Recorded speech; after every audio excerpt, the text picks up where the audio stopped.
What if you were given the opportunity to work in one of the most prestigious households of the 1800s? Would you take it?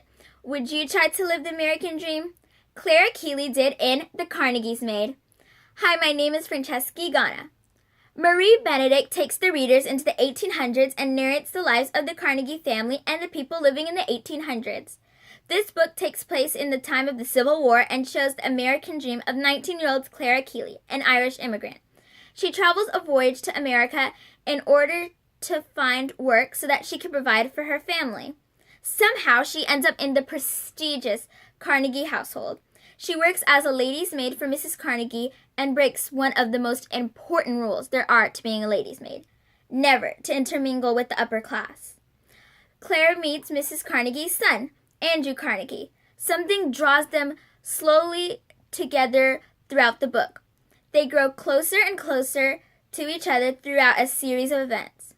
Clara helps him as an entrepreneur, and he helps her support her family. This is a story of a classic love story of two people forbidden to see each other. The story twists in the concept of how life was in the 1800s. The characters grow immensely throughout the book and learn so many things. Clara changes throughout the book because she goes from this quiet and respectful lady's maid who follows the rules and turns into a rebel by seeing someone she isn't supposed to.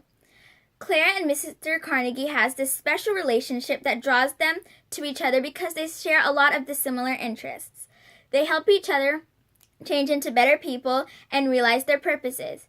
Mr. Carnegie grows as a character because he gets wrapped up in the life of business and wealth that he forgets about the less fortunate. Mrs. Carnegie and Clara have a relationship as lady's maid and mistress that grows throughout the book because at first Mrs. Carnegie was unsure of Clara, but then she learned to trust Clara. This book has a strong theme of not to pretend to be someone that you aren't because it most likely will end badly. Since Clara was seeing Mr. Carnegie, bad things had spun off of that could affect Clara. I really enjoyed this book, and I think that people who enjoy the classic love stories and historical fiction would love this book.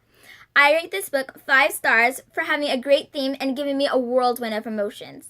The only critique I have to give this book is that it should include more about how hard life was in America than just in where Clara came from. Overall, this book is a great read, and I recommend that everybody checks this out. Thank you very much. Bye!